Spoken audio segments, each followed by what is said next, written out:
എല്ലാ സഹോദരങ്ങൾക്കും നമ്മുടെ യൂട്യൂബ് ചാനലിലേക്ക് സ്വാഗതം. നമ്മൾ പലതരത്തിലുള്ള കൊലപാതകത്തിൻ്റെ ഞെട്ടിക്കുന്ന വാർത്തകൾ നമ്മൾ കേട്ടിട്ടുണ്ട്, കണ്ടിട്ടുണ്ട്. ശരിക്കും പറയുകയാണെങ്കിൽ നമ്മൾ കണ്ട ഏറ്റവും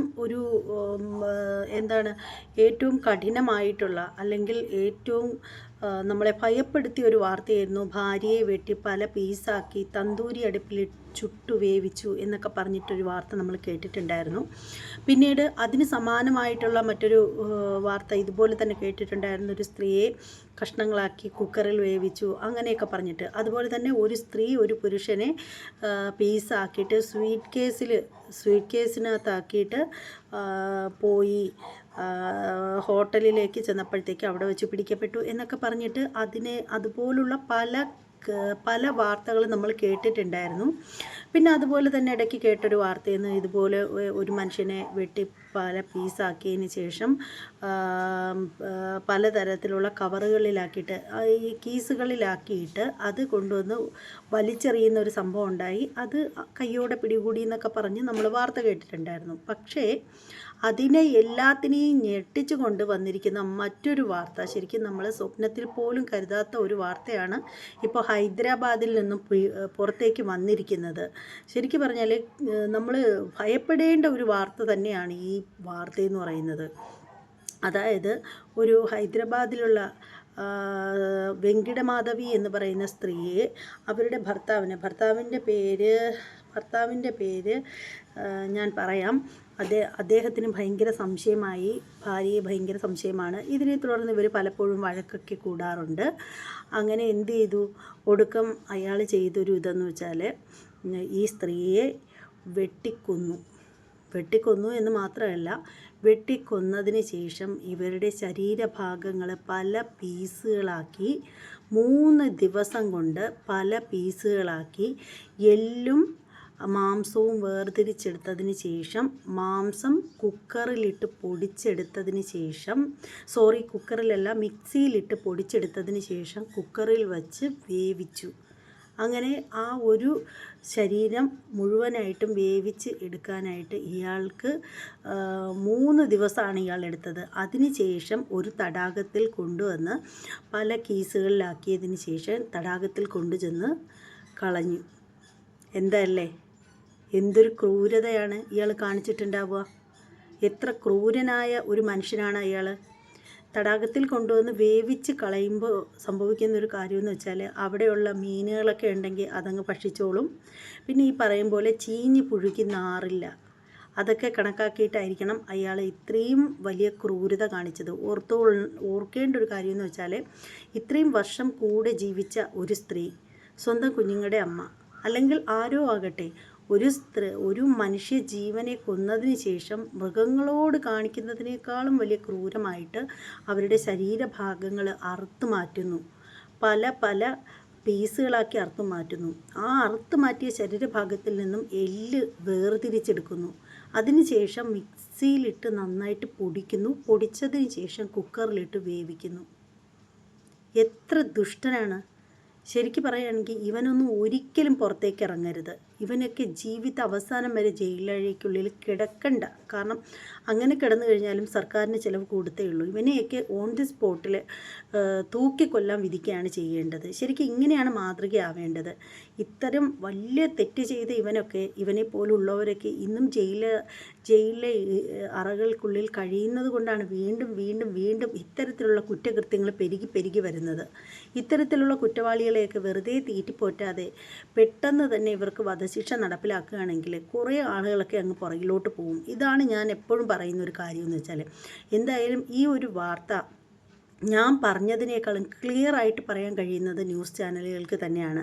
അവരാകുമ്പോൾ വള്ളിയും പുള്ളിയും എല്ലാം വിടാതെ പറയും. അപ്പോൾ അതെന്തായാലും കേട്ടിട്ട് വരാം. ശേഷം മാത്രമേ ഇയാൾ പറഞ്ഞ ഈ മൊഴിയിൽ എത്രത്തോളം സത്യമുണ്ട്, ഇയാൾ ഒറ്റയ്ക്കായിരുന്നു ഈ കൃത്യം നടത്തിയിരുന്നത് എന്ന് സംബന്ധിച്ച് വ്യക്തത വരേണ്ടതുണ്ട്. എന്തായാലും അതിക്രൂരമായ ഒരു കൊലപാതകം, ഇയാൾ പറഞ്ഞ മൊഴി ശരിയാണെങ്കിൽ അത് അതിക്രൂരമായ ഒരു കൊലപാതകം എന്ന് തന്നെ പറയേണ്ടി വരും. കാരണം ഈ കൊന്ന് പല കഷ്ണങ്ങളായി വെട്ടി നുറുക്കിയിട്ട് പോലും ആ പക അടങ്ങിയില്ല. അതിനുശേഷം ഈ എല്ലും മാംസവും വേർതിരിച്ച് മിക്സിയിലിട്ട് പൊടിച്ചെടുക്കുന്നു. ആ പക അവിടെയും അവസാനിക്കുന്നില്ല. അതിനുശേഷം കുക്കറിലിട്ട് തിളപ്പിക്കുന്നു. 3 ദിവസം എടുത്താണ് ശരീരം പൂർണ്ണമായും ഇയാൾ തിളപ്പിച്ചെടുക്കുന്നത്. എന്നിട്ട് പല പാക്കറ്റുകളിലായാണ് ഈ തടാകത്തിൽ ഉപേക്ഷിക്കുന്നത്. അപ്പോൾ ഇയാളുടെ മനസ്സിൽ എത്രത്തോളം വൈരാഗ്യം ഉണ്ടായിരുന്നു ഈ ഭാര്യയോടെ എന്നുകൂടി വലിയൊരു ചോദ്യമാണ്. അത് ആശങ്കപ്പെടുത്തുന്ന ഒന്നാണ്. എന്തായാലും 35 വയസ്സാണ് ഈ കൊല്ലപ്പെട്ട മാധവി, വെങ്കിട മാധവി എന്ന് പറയുന്ന ഇയാളുടെ ഭാര്യയ്ക്ക് 35 വയസ്സും ഈ ഗുരുമൂർത്തി, മൊഴി നൽകിയ ഗുരുമൂർത്തിക്ക് 45 വയസ്സുമാണുള്ളത്. ഹൈദരാബാദിലെ ജില്ലേലഗുഡ എന്ന സംഭവത്ത് അവിടെ ജില്ലേലഗുഡയിലെ ഫ്ളാറ്റിൽ വെച്ചാണ് സംഭവം നടക്കുന്നത്. ഫ്ളാറ്റിന്റെ ബാത്റൂമിൽ വെച്ചാണ് ഇയാൾ ഭാര്യയെ വെട്ടി കൊലപ്പെടുത്തിയതെന്നാണ് മൊഴി നൽകിയിട്ടുള്ളത്. അതിനുശേഷമാണ് വീട്ടിലെ കിച്ചണിൽ വെച്ച് തന്നെ പ്രഷർ കുക്കറിൽ വെച്ച് വേവിച്ചെടുക്കുന്നു. ഈ മീർപേട്ട തടാകത്തിലാണ് ഉപേക്ഷിച്ചത്. തടാകവും ഫ്ളാറ്റും കേന്ദ്രീകരിച്ചാണ് ഇപ്പോൾ അന്വേഷണം ഊർജിതമാക്കിയിട്ടുള്ളത്. രഞ്ജിത്ത്, കുടുംബത്തിൽ ഇതിനെക്കുറിച്ച് ചോദ്യം ചെയ്തിരുന്നു പോലീസ്. തുടർന്ന് 2 ദിവസങ്ങൾക്ക് മുൻപ് ബന്ധുവിന്റെ വീട്ടിൽ പോയതിനെ ചൊല്ലി തർക്കമുണ്ടായെന്നും പിന്നാലെ മാധവി വീട് വിട്ടുപോയി എന്നുമാണ് ഇയാൾ മൊഴി നൽകിയത്. ഇവിടെയാണ് സംശയമുണ്ടായത്. മാധവിയുടെ മാതാപിതാക്കൾക്ക് ഈ വിശദീകരണം വിശ്വാസമായില്ല. തുടർന്ന് പരാതിപ്പെടുകയും മീർപെട്ട പോലീസ് സ്റ്റേഷനിൽ ഇയാളെ ചോദ്യം ചെയ്യുകയും ചെയ്തു. തുടർന്നാണ് ഇയാൾ കുറ്റകൃത്യത്തെക്കുറിച്ച് വിശദീകരിച്ചത്. ശുചിമുറിയിൽ വെച്ച് വെട്ടി നുറുക്കി പ്രഷർ കുക്കറിൽ വേവിച്ചു. അതിനുശേഷം പാക്ക് ചെയ്ത് മീർപേട്ട് തടാകത്തിൽ ഉപേക്ഷിച്ചു എന്നുള്ളതാണ്. പക്ഷേ മനസ്സിലാക്കേണ്ടത് ഷംന, ഈ മൃതദേഹത്തിന്റെ ഭാഗങ്ങളൊന്നും അവശിഷ്ടങ്ങളൊന്നും വരെ കണ്ടെടുക്കാനായിട്ടില്ല എന്നുള്ള കാര്യങ്ങളും പുറത്തു വരുന്നുണ്ട്. തടാകത്തിൽ തിരച്ചിൽ നടക്കുന്നുണ്ട് അല്ലെ?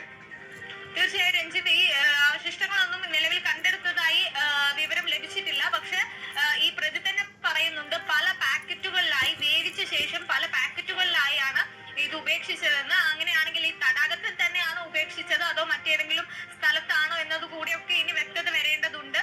എന്തായാലും അന്വേഷണം ഊർജിതമായി തന്നെ നടക്കുന്നുണ്ട്.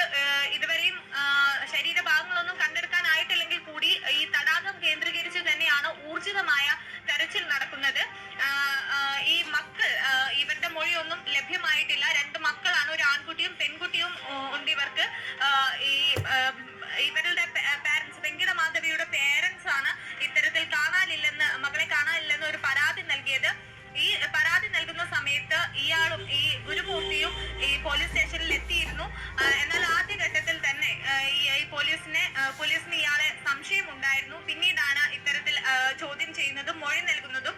എന്നാൽ ഈ മൊഴിയിൽ എത്രത്തോളം സത്യമുണ്ട്, വാസ്തവമുണ്ട് എന്നത് കൂടി ഇനി വ്യക്തത വരേണ്ടതുണ്ട്. എന്തായാലും വരും മണിക്കൂറുകളിൽ അല്ലെങ്കിൽ വരും ദിവസങ്ങളിൽ അത് സംബന്ധിച്ച് കൂടുതൽ വിശദാംശങ്ങൾ ലഭ്യമാവുമെന്ന് തന്നെയാണ് പ്രതീക്ഷിക്കുന്നത്. മനസ്സിലാക്കേണ്ടതായാലും 2 മക്കളാണ്. എന്തല്ലേ, എന്ത് നല്ല സംസ്കാരം, എന്ത് നല്ല ഇന്ത്യ. ഇതാണ് ഡിജിറ്റൽ ഇന്ത്യ അല്ലേ? ഇതാണ് നമ്മൾ കേട്ട നമ്മുടെ ബഹുമാനപ്പെട്ട പ്രധാനമന്ത്രി പറഞ്ഞ ഡിജിറ്റൽ ഇന്ത്യ. ഇതിൽ കൂടുതലും മറ്റ് ഏത് രാജ്യങ്ങളിലുണ്ട് ഇതുപോലെയുള്ള കുറ്റകൃത്യങ്ങൾ പെരുകുന്ന ഒരു രാജ്യം എന്ന് പറയാൻ? എനിക്ക് തോന്നുന്നു ഇന്ത്യ മാത്രമേ ഉള്ളൂ എന്ന് തോന്നുന്നു. ഇത്രയധികം കുറ്റകൃത്യങ്ങൾ പെരുകുന്ന ഒരു രാജ്യം എന്ന് പറയുന്നത്.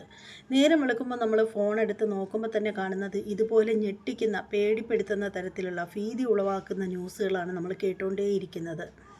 ശരിക്കും ആ ഒരു കാര്യത്തിൽ നമ്പർ 1 ഇന്ത്യ തന്നെ ആയിരിക്കാനാണ് സാധ്യത എന്നാണ് എനിക്ക് തോന്നുന്നത്. കാരണം മറ്റ് രാജ്യങ്ങളിലൊക്കെ ഓൺ ദി സ്പോട്ടിൽ ശിക്ഷ കൊടുക്കും.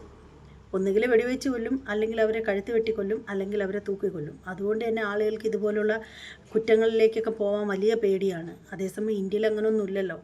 ഇവരെ വേണമെങ്കിൽ ഇവരെ ജീവിത അവസാനം വരെ നല്ല വൃത്തിയായിട്ട് ഭോജനം കൊടുത്ത് ജയിലിൽ ഒരിടത്ത് ഇട്ടും. പിന്നീട് അവർക്ക് നല്ല ജോലിയൊക്കെ കൊടുക്കും ബോറടിക്കാതിരിക്കാനായിട്ട്. എന്നിട്ട് എന്ത് ചെയ്യുന്നു? പോകുന്ന സമയത്ത് ജീവപര്യന്തമൊക്കെ ആണെങ്കിൽ അത് കഴിഞ്ഞ് ഇറങ്ങുന്ന സമയത്ത് കയ്യിലൊരു തുകയും വെച്ച് കൊടുക്കും. പിന്നെന്താ സുഖം. ഇതാണ് നമ്മുടെ ഡിജിറ്റൽ ഇന്ത്യ. ഈ ഇന്ത്യയെ വേണം നമ്മൾ സ്വാഗതം ചെയ്യാൻ അല്ലേ?